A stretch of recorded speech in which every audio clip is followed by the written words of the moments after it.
Então, em Gênesis, na criação dos céus e da terra, no princípio Deus criou os céus e a terra.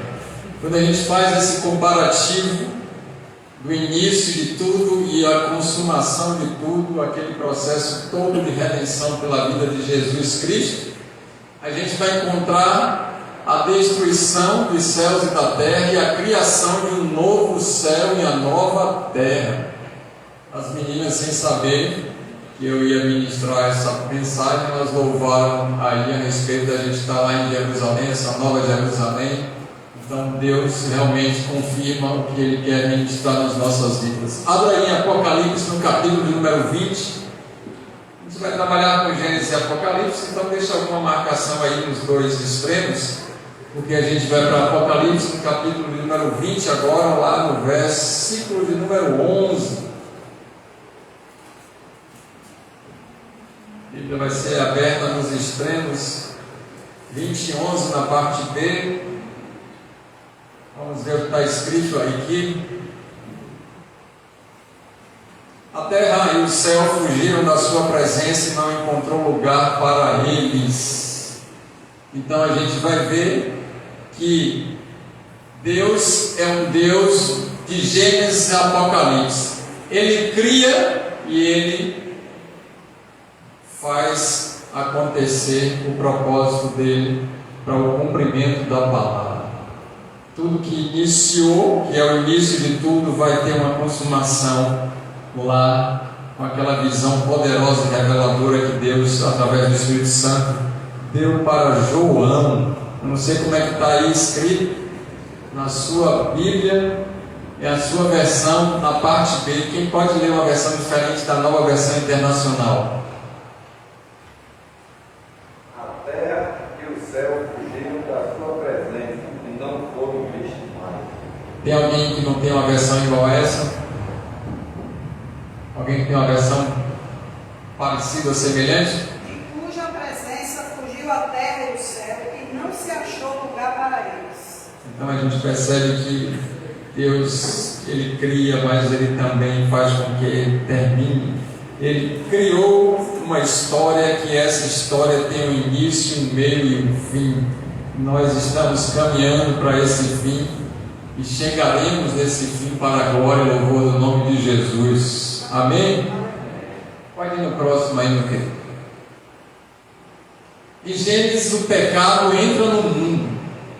Olha aí o que diz no capítulo de número 3, e a gente vai ver o versículo de 1 a 7.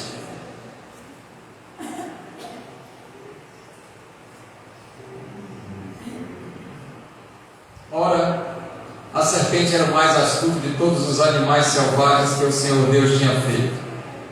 E ele perguntou à mulher: foi isso mesmo que Deus lhe disse? Não comam de nenhum fruto das árvores do jardim? Respondeu a mulher à serpente: podemos comer do fruto das árvores do jardim, mas Deus disse: não comam do fruto da árvore que está no meio do jardim, nem toquem nele, por contrário vocês morrerão. Disse a serpente à mulher: certamente não morrerão. Deus sabe que no dia que eles comerem, seus olhos se abrirão e vocês, como Deus, serão conhecedores do bem e do mal. Quando a mulher viu que a árvore parecia agradável aos seus olhos, ou o seu paladar, melhor dizendo, era atraente aos olhos e, além disso, desejável para ela se obter discernimento, tomou do seu fruto, comeu e deu ao seu marido, que comeu também. Os olhos dos dois se abriram e perceberam que estavam nus. Então juntaram as folhas da figueira para cobrir-se. O pecado então entra, ele adentra na vida do ser humano, ele entra no mundo. Mas olha só o que Apocalipse diz no capítulo de número 21, no versículo de número 27. Vamos lá.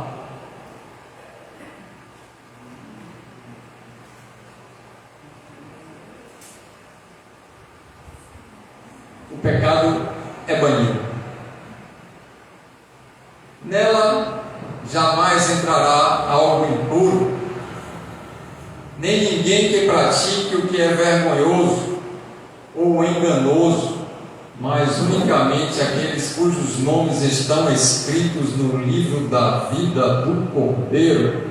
Aleluia! Deus cria a história, e essa história, ela tem um início, e o pecado adentra então no mundo, na vida das pessoas, todo aquele projeto inicial, ele então agora fica distorcido por causa desse pecado.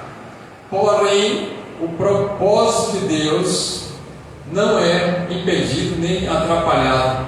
O plano de Deus perfeito através da pessoa de Cristo Jesus em redenção, ele é concluído na íntegra. Deus, na perfeita sabedoria e soberania dele, ele já sabia que iria acontecer todas essas coisas, e para isso precisava vir um resgatador, um restaurador, e ele entregaria então Jesus Cristo para que isso acontecesse. Jesus vai ser a nossa referência para tudo, ele é o caminho, a verdade e a vida, ele é suficiente, tudo foi criado por causa de Cristo Jesus. Cristo está no início, Cristo está no meio e Cristo está no final. Então tudo que Deus criou tem um plano perfeito, e isso vai acontecer para que eu e você esteja presente naquele grande dia. Estamos caminhando para esse grande dia e precisamos nos preparar para encontrar com o Criador, precisamos estar preparados para encontrarmos com Ele. Então, quando Deus pensou sobre as nossas vidas, Ele já sabia o que ia acontecer durante todo o período e percurso da minha e da sua vida, especificidades, coisas únicas, exclusivas nossas, coisas no coletivo, o porquê de todas as coisas na nossa vida que iam acontecer. Deus já está no controle total, e Ele está nos direcionando para que a gente possa o encontrar em glória. Maravilhoso esse Deus de Gênesis, Apocalipse. Jesus está presente, Ele é um Deus onipresente, Ele cria todas as coisas, Ele termina todas as coisas para a glória e louvor do nome dEle. Amém? O próximo. Em Gênesis, Satanás inicia seu reinado na terra. A gente até já leu ali, quando Satanás, na representatividade da pessoa da serpente, ou melhor, da figura da serpente, assim fica até melhor para a gente poder dizer, e ali naquele animal simbolizado como Satanás, ele vai adentrar e vai iniciar o reinado na terra, a partir do pecado que entra na vida do homem e da mulher, a permissibilidade desse acontecimento. Então Satanás, ele vai reinar na terra, e ele está apenas limitado àquilo que Deus colocar para poder fazer. E essa terra, esse pequeno planeta dentro de vários universos, de vários sistemas solares, essa insignificância é o local de domínio dele, e só pode ter esse domínio se Deus permitir que ele faça qualquer coisa. Então ele não tem nada para poder executar e fazer se não for pela permissão de Deus. As meninas também contaram aqui um louvor sobre Jó, dizendo: Deus me deu, Deus tomou, bendito seja o nome do Senhor. A compreensão de Jó, que foi Deus que permitiu acontecer, inclusive uma situação não agradável, ruim na vida dele. Tudo é para a glória de Deus. Satanás é lançado no lago de fogo, Apocalipse 20:10, vamos ver isso lá.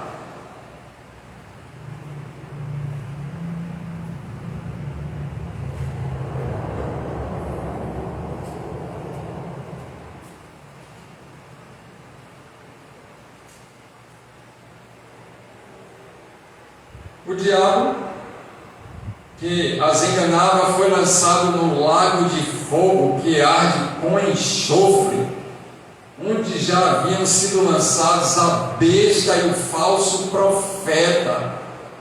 Eles serão atormentados dia e noite para sempre. Posso ouvir um glória a Deus? A Bíblia é clara ao dizer que o diabo que enganava, ele foi lançado num fogo ardente de enxofre. E aqui é muito mais do que o inferno. Ele agora está no lago de enxofre. E também diz que a besta e o falso profeta dos últimos dias ali também serão lançados. Eles não foram. Deus os enviou arremessando.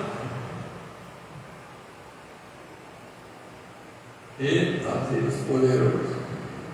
Com um sopro da boca, Ele vai destruir todos os intentos de Satanás. E Ele já fez isso porque Apocalipse, apesar de ser um livro futurístico para a gente, é algo que vai acontecer na frente, já foi revelado, já está consumado e já aconteceu no tempo de Deus, Kairos, não no nosso ainda Cronos. No dia que o Kairos de Deus se alinhar com Cronos, nós presenciaremos essa glória maravilhosa do Senhor para sempre. A igreja vai estar no céu separada com Ele. E aí a gente já está aprendendo o que foi o início dos acontecimentos, a pessoa de Cristo Jesus para poder redimir todas as situações contrárias, e Apocalipse concluindo tudo que Deus planejou e vai cumprir, e já está cumprindo e cumpriu. Oh glória! Amém? Amém. Vamos para frente. Mais uma. E Gênesis está dizendo que a tristeza entra no mundo. Gênesis 3,16. Voltemos.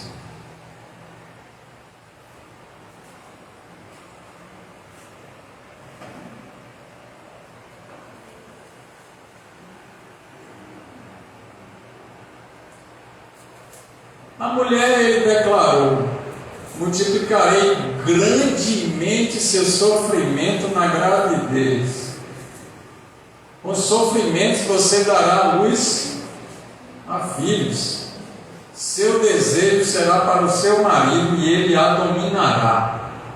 Então, um exemplo aí da tristeza adentrando no mundo, multiplicando sofrimentos. E nós iríamos e passamos por grandes tristezas nessa terra, nessa vida. Porém, nós estamos transitando por essa terra, nós não somos dela. E vamos então caminhar para se consumir aquilo que Deus já realizou em louvor do nome dEle. A tristeza vai ser eliminada. Em 21:4 de Apocalipse vai relatar essa situação. Vamos lá? Quero trazer esperança para o seu coração, porque ainda que você esteja passando dias de sofrimento, angústia e tristeza, decepções, isso não é para sempre.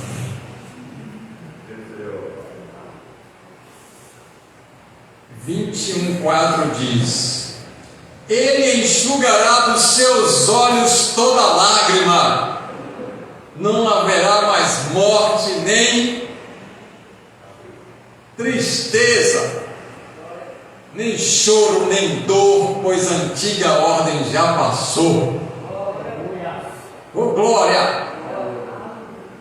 Então, se nós estamos passando por um momento de tristeza, choro, dor, lágrimas, se a gente está passando por momentos de enfrentamento, de morte, às vezes não é nem morte física, mas essas dores que geram morte na nossa vida, quero te dizer que nas Escrituras Sagradas existe uma promessa, que o nosso Deus maravilhoso, Ele vai enxugar dos nossos olhos toda lágrima.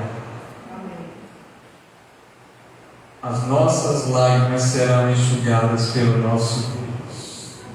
Hoje Ele recolhe as nossas lágrimas, coloca no cálice dele, para transbordar, e Ele responde as orações em poder.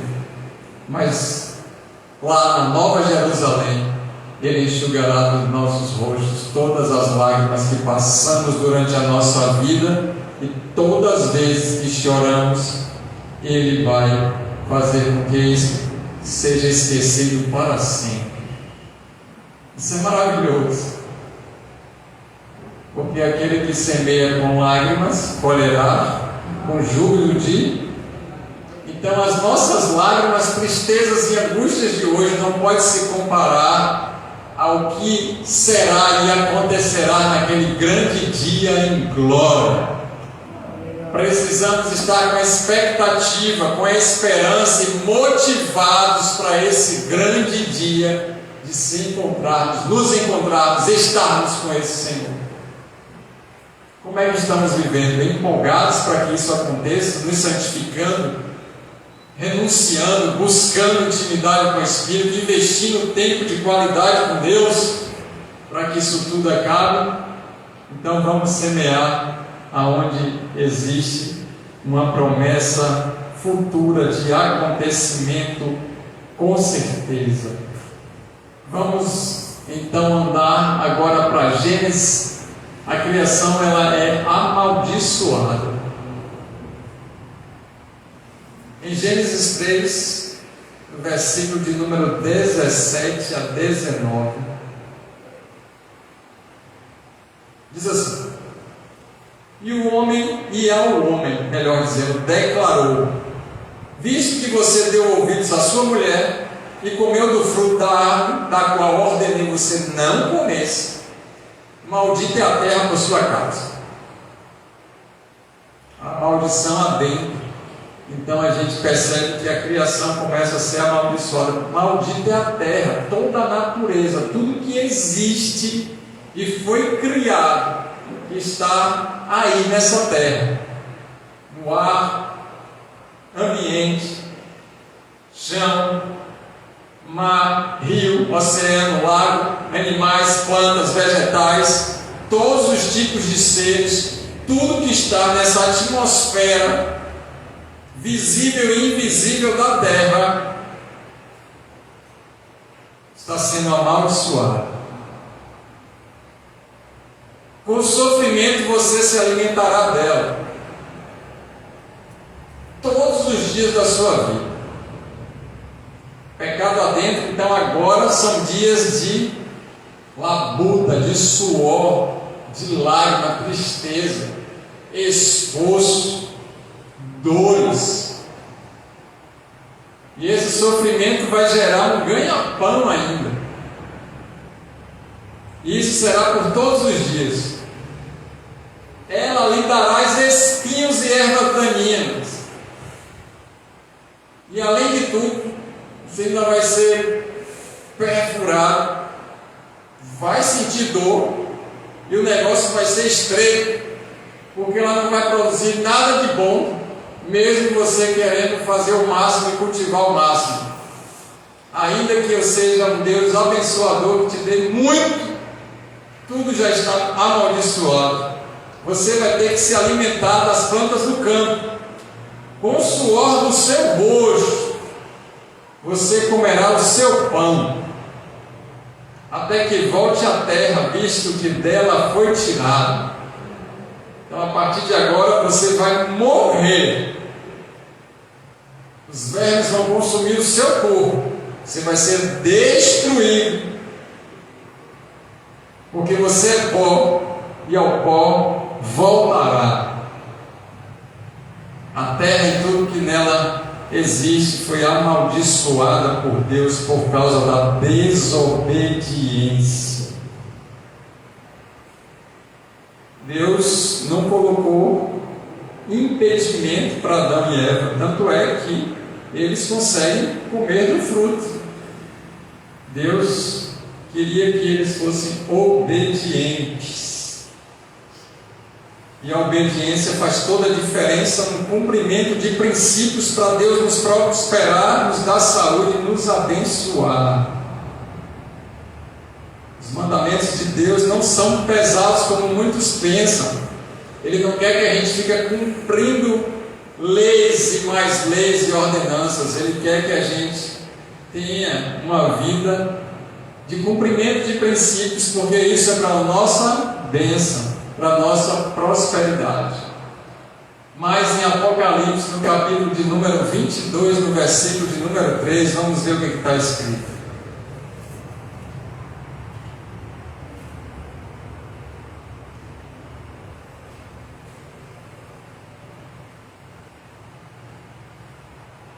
Vai ser tudo removido de maldição.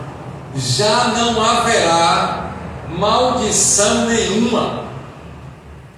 O trono de Deus e o do Cordeiro estará na cidade, e seus servos o servirão. Oh, glória! Repete comigo: não haverá maldição nenhuma. E a gente pode desfrutar um pouco disso nesses dias, nesses tempos que vivemos, porque Jesus se fez maldito por nós na cruz. Maldito aquele que foi pendurado no madeiro. Jesus se fez maldição por mim e por você e por todo aquele que crê. Então Jesus, cumprindo o plano perfeito de Deus, faz com que a gente, mesmo sobre essa terra, vivendo nessa terra, possamos desfrutar um pouco daquilo que acontecerá naquele grande dia, na consumação dos séculos. Então já não somos mais malditos por causa de Cristo, e lá não haverá mais maldição. E ainda diz que o trono de Deus e o do Cordeiro está lá na cidade, e aqueles que são servos os servirão. Precisamos servir mais aqui, precisamos entender o ministério do serviço, para que possamos cada vez mais, em servidão, estarmos alinhados com a palavra de Deus. O serviço não é só para o diácono, porque diácono significa aquele que serve. O serviço é para cada um de nós. Ninguém vai conseguir adentrar no céu se não aprender a servir na terra. Nossa vida cristã, ela pode assim sintetizar algo da nossa vida cristã, é o serviço para com o outro. A diferença grande entre o crente e o não crente, porque o não crente ele quer ser servido, mas o cristão, o crente verdadeiro, ele sabe o propósito de Deus e ele entende o que é servir. Quanto mais pessoas servimos, mais prosperamos. Quanto menos servimos, menos prosperamos. Porque Deus vai dar a semente de acordo com o que a gente plantar. Deus vai dar a semente de acordo com aquilo que a gente vai investir nos outros. Deus não nos vai dar as coisas para a gente. Deus vai dar as coisas para que possa fluir para os outros.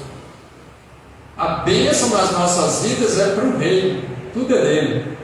Nós só somos mordomos daquilo que ele colocou para nós. Amém? Quando a gente compreende isso, essa revelação vem para nós, é tremendo, porque aí a gente aprende a servir e cumpre o propósito do Senhor. A gente fala: Maranata, Senhor Jesus. Vem, Senhor Jesus. Eu não aguento mais esse mundo, essa terra. Eu já não consigo mais nem viver aqui. Está tudo tão muito louco que... Deus, volta logo para me buscar. Retira a tua igreja. Será que a gente está servindo para que se cumpra a palavra, ou a gente está impedindo o cumprimento da palavra? Mandei um vídeo para o grupo esses dias, está lá o vídeo, e diz que a gente investe menos de 40 centavos em missões. Cada pessoa investe menos de 40 centavos em missões, os crentes. Imagine aí, você virou crente e está passando na labuta, uma luta, está no deserto. Aí eu oro aqui como pastor e diz: irmão, vamos levantar uma oferta aqui, porque tem um irmão que se converteu e ele é muito pobre, está passando uma necessidade incrível. Aí quando a gente recolher toda a sacola do mês, Deu 40 centavos, a gente abençoa ele. Se fosse você que recebesse isso, como é que você ficava? Essa é a estatística do cristianismo no mundo.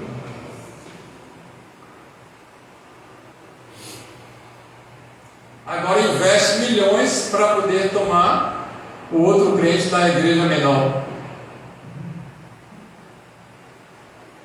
Está lá. Foi eu que falei, não, é dado estatístico. As empresas evangélicas estão investindo milhões para esvaziar as igrejas pequenas.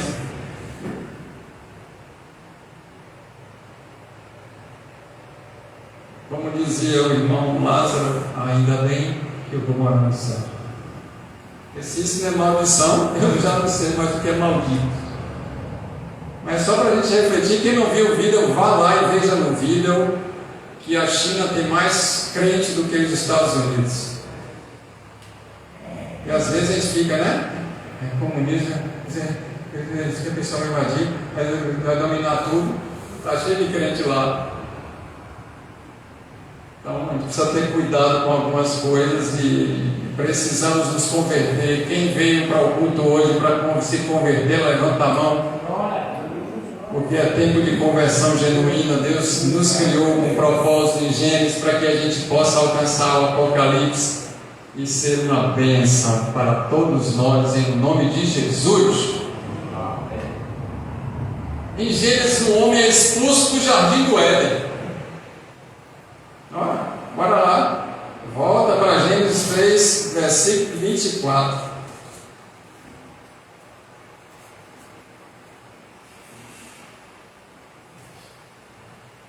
Depois de expulsar o homem, colocou a leste do jardim do Éden querubins e uma espada flamejante que se movia, guardando o caminho para a árvore da vida. Se o anjo vacilasse, a espada passava. Não tinha jeito. Deus protegeu a entrada ali, não queria mais que ninguém adentrasse naquele lugar. Deus isolou. Isso tudo fazia parte de um plano perfeito. Depois de expulsar o homem, então Deus expulsa o homem do jardim do Éden.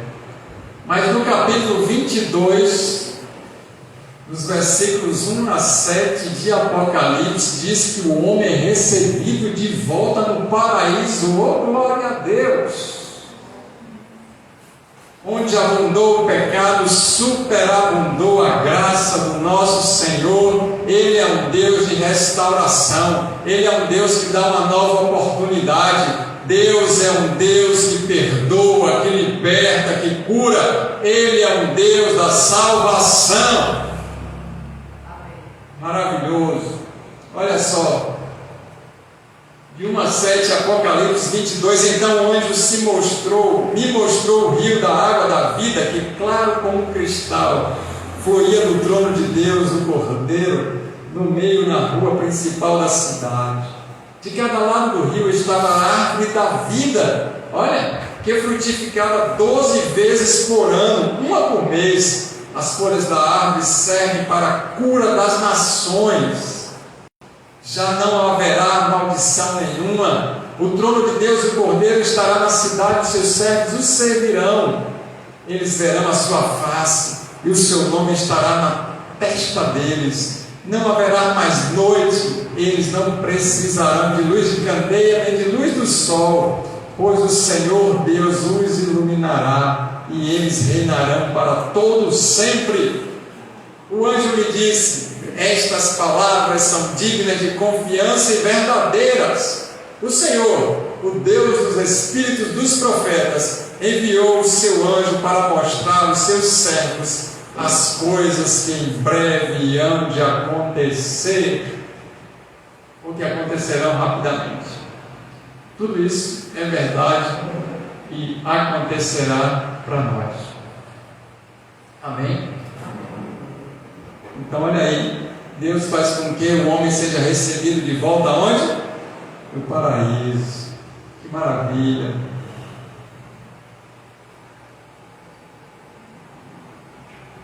O que a gente entende até agora? Que tudo que aconteceu de ruim na nossa vida, porque o pecado adentrou em algum momento pela nossa família, ou pelas nossas próprias práticas, ou pela prática de uma liderança, seja ela governamental ou não, e a gente ficou vulnerável com isso. Deus sabe como restaurar e nos dá uma oportunidade para a restauração completa. Ele está proporcionando para mim e para você, nesse momento, um novo tempo de recomeçar e ser salvo para sempre, ou manter a salvação para sempre. Viver essa salvação para sempre. Deus não quer que a gente continue como nós estamos ou estávamos. Deus sempre tem algo melhor para mim e para você. Então, se era daquela maneira, a partir de agora não é mais, porque podemos decidir o melhor através da palavra, o que está nas Escrituras Sagradas de princípio.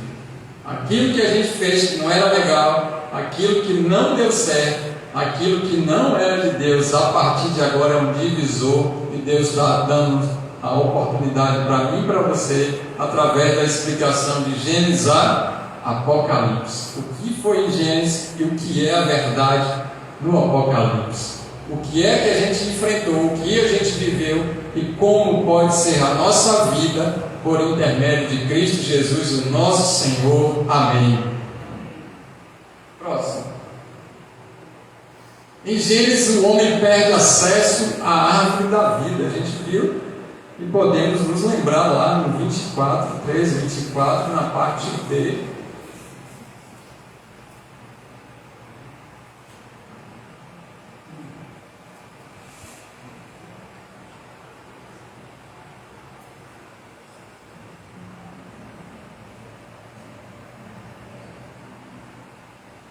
Colocou o querubim com a espada flamejante que se movia, guardando o caminho para a árvore da vida.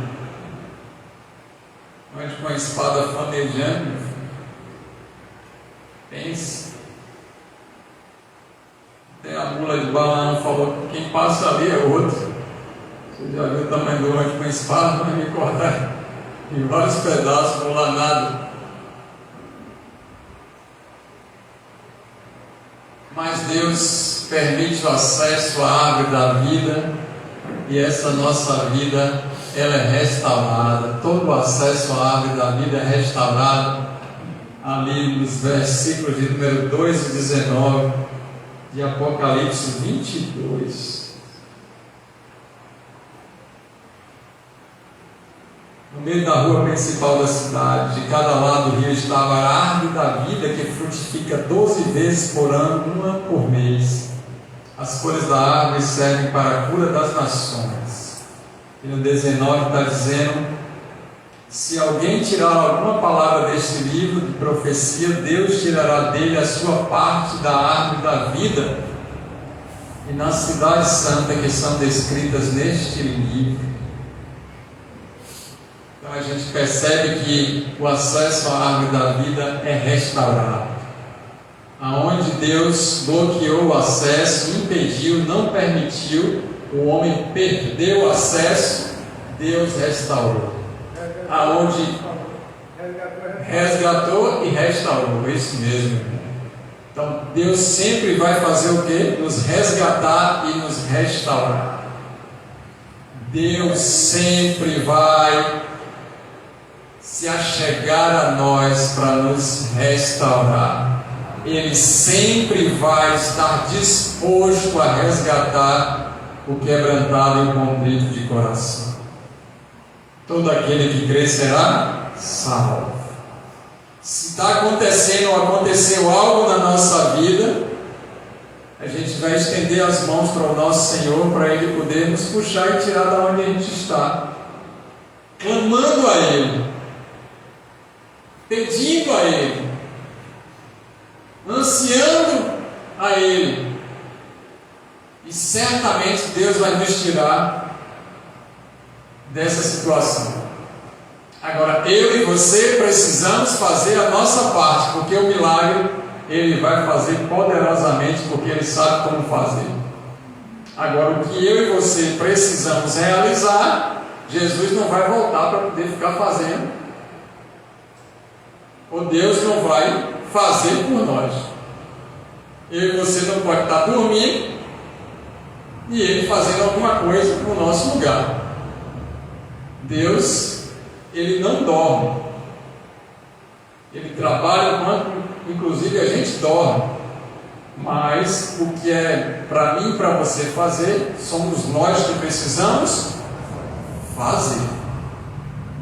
E uma coisa é certa: cumprimento desses princípios, a vida em obediência, certamente Deus vai restaurar nossa sorte naquilo que precisamos. Então, se foi algo que nos deu uma complicação para os dias de hoje, foi uma semente que a gente plantou lá no passado, que está refletindo agora, o único jeito é a gente se alinhar com a vontade de Deus e se esforçar para que não haja mais uma semente dessa maneira. A partir de agora a gente precisa semear sementes boas no solo e cultivar esse solo para poder recolher, receber e multiplicar, ser transbordado pela graça de Deus, para que tudo dê certo a partir de agora e sejamos um povo próspero, um povo saudável, um povo cheio de Deus. Quem está disposto a se esforçar para receber o melhor de Deus? A fé sem obras é morta. Ele resgata-nos e Ele restaura-nos. Ele nos resgatou e nos restaurou.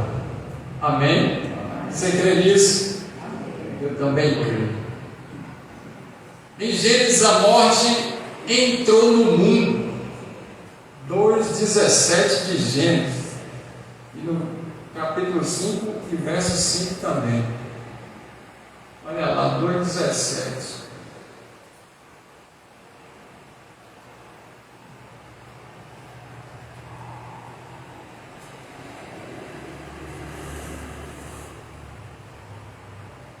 Mas não coma da árvore do conhecimento do bem e do mal, porque no dia em que dela comer, certamente você morrerá.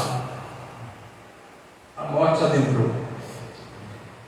A morte entrou, e agora quem nos separará, ou nos livrará, melhor dizendo,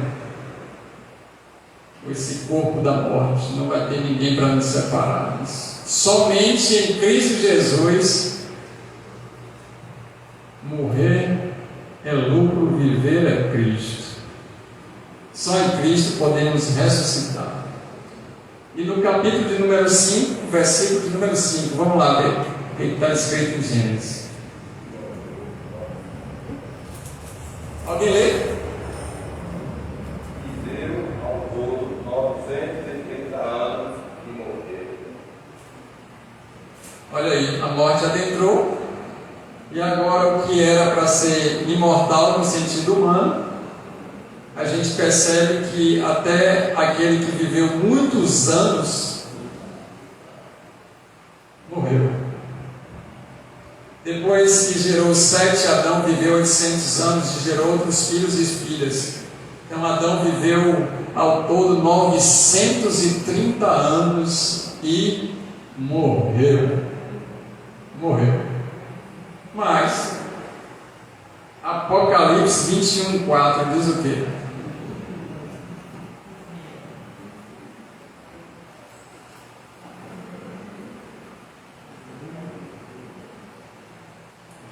Na parte B vai dizer logo aí: não haverá mais. Pronto.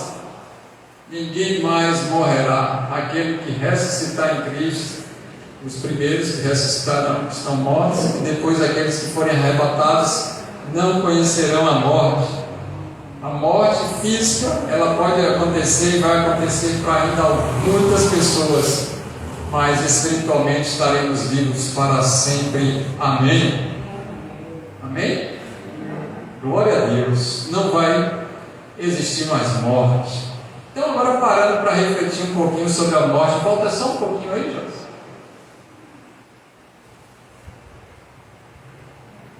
Deu branco? Não. Vá. Mais uma. Refletindo sobre a morte. Talvez tenha entrado alguma morte na nossa vida que fez com que a gente não tivesse mais esperança de cumprimento de algum sonho que Deus colocou para a gente cumprir. Talvez adentrou a morte e a gente já não está tendo uma intimidade com o Espírito Santo como deveria. Quem sabe até algo já ficou para trás que a gente já desistiu, já está vendo como uma coisa sepultada que não tem mais jeito. Ou até mesmo já apodreceu porque não tem mais como recuperar.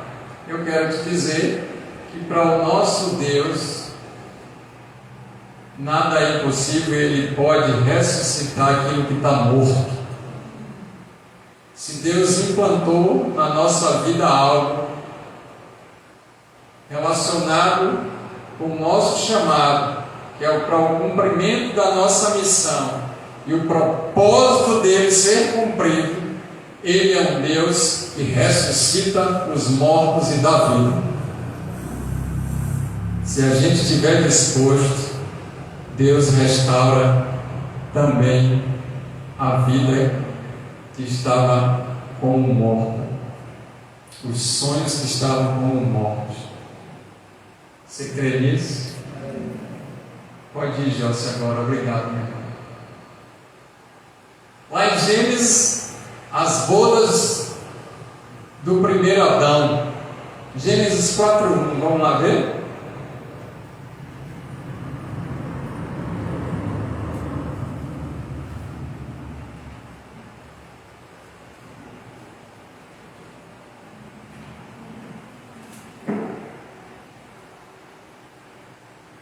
Adão teve relações com Eva, sua mulher, e ela engravidou e deu à luz a Caim. Disse ela: com auxílio do Senhor tive um filho homem. Ó, hora. Só alegria. Com auxílio de Deus. Deus estava presente também. Deus está presente em todos os lugares, em todo tempo. E agora a gente vai ver as bodas do último Adão, Jesus Cristo, nosso Senhor. Apocalipse 19:7. Que maravilha! Deus está presente em todas as etapas da vida do ser humano, participando de tudo que acontece na vida do ser humano. Ele não é um Deus que está sentado no trono distante, sem querer se relacionar ou sem ter uma vida verdadeira e presente na vida do ser humano, mas Ele é um Deus que Ele está em movimento, é um Deus que opera, está vivo, e Ele participa de todos os processos da vida de cada um de nós, principalmente daqueles que fizeram aliança com Cristo. Apocalipse 19:7 diz assim: regozijemo-nos, uma alegria jubilosa, extravagante, vamos alegrar-nos e dar-lhe glória, pois chegou a hora do casamento do Cordeiro e sua noiva já se aprontou. Que maravilha! Está falando aí que a noiva está pronta. A noiva sou eu e você, como o povo dele, a igreja do Senhor na face da terra. Nos alegremos com júbilo extravagante, saltante, salteante, clamando em alegria e dando glória, pois chegou a hora do Cordeiro se casar e a noiva já está pronta. Toda a história da Bíblia, então, ela está relacionada com a união do homem e da mulher, de Cristo com a igreja, casamento. Deus é um Deus de família. Deus é um Deus que resgata famílias, que restaura a sorte de famílias. Deus é um Deus que realiza sinais e prodígios para a família. Deus é um Deus de milagre e intervenção nos casamentos e nas famílias.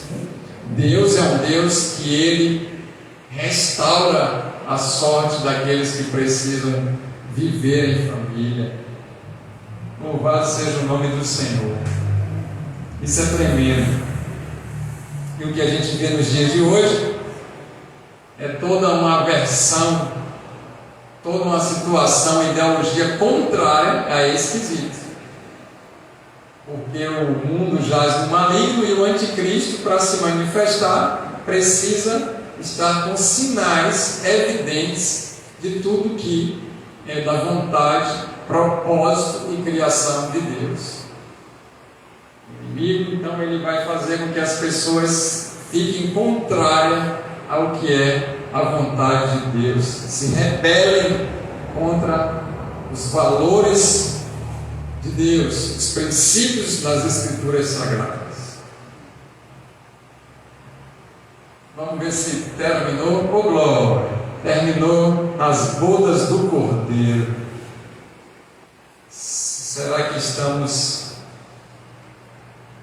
com expectativa de estarmos nessa boda dos Cordeiros, ou ainda temos muitas coisas para poder resolver e ficar por aqui? Será que esse mundo está nos envolvendo, nos entretendo e nos deixando mais felizes e prazerosos do que estarmos com Cristo em glória? Será que realmente os cristãos, os crentes verdadeiros, eles querem estar com Jesus, ou eles preferem tudo que o homem criou e estar nesse mundo desfrutando das coisas dessa terra? Essa é a pergunta para nós, igreja. Lembrando que tudo aconteceu porque o pecado adentrou, mas Deus restaurou. Tudo que o homem fez de errado, o ser humano fez de errado, a mulher fez de errado, Deus deu a oportunidade de restauração. Então, se a gente está andando meio cambaleante, tropeçando, se está acontecendo alguma situação não agradável a Deus nas nossas vidas, eu estou te convidando agora para a gente refletir sobre qual foi o propósito da criação realmente. Por que Deus nos criou? Qual foi o motivo pelo qual Ele fez eu e você nascermos? Eu quero te levar a uma reflexão para você entender a sua identidade em Cristo. Você sabe por que Deus te criou? Para que Ele fez isso? O porquê que você está hoje nessa condição que você está? Solteiro, casado, divorciado, viúvo, com filhos, sem filhos, está nessa família, empregado, desempregado, passando necessidade, aflição, vivendo tranquilo, sem problema. Essa fase que você está enfrentando na sua vida é o grande deserto aí. Possa ser que Ele está ensinando coisas para que a promessa seja alcançada na terra prometida. Deus vai nos preparar no deserto para alcançar a terra prometida. Se estivermos desalinhados com a palavra dele, o deserto é certo para a terra prometida. E mesmo aqueles que estão cumprindo a palavra necessitam transitar pelo deserto para alcançar a terra prometida. Alguns vão morrer no deserto porque vão murmurar, reclamar, se rebelar. Não entendiam qual era o propósito de Deus, estavam descumprindo a vontade dele. Não entenderam nada sobre a graça de Deus de salvação e a identidade de filhos. Mas dois grupos entenderam muito bem os motivos pelo qual Deus estava fazendo daquela maneira. E ao invés de reclamar, murmurar, se queixar, agradeceram, louvaram, se esforçaram, avançaram e conquistaram a promessa de Deus. E Ele é fiel para cumprir o que Ele falou. Então muitas vezes estamos colhendo o que a gente plantou. Deus não tem culpa de nada, mas Ele está decidindo hoje abrir a possibilidade de ter um divisor de águas nas nossas vidas. Deus decidiu interceptar o nosso caminho para nos abençoar. E uma hora Ele não consegue mais gravar.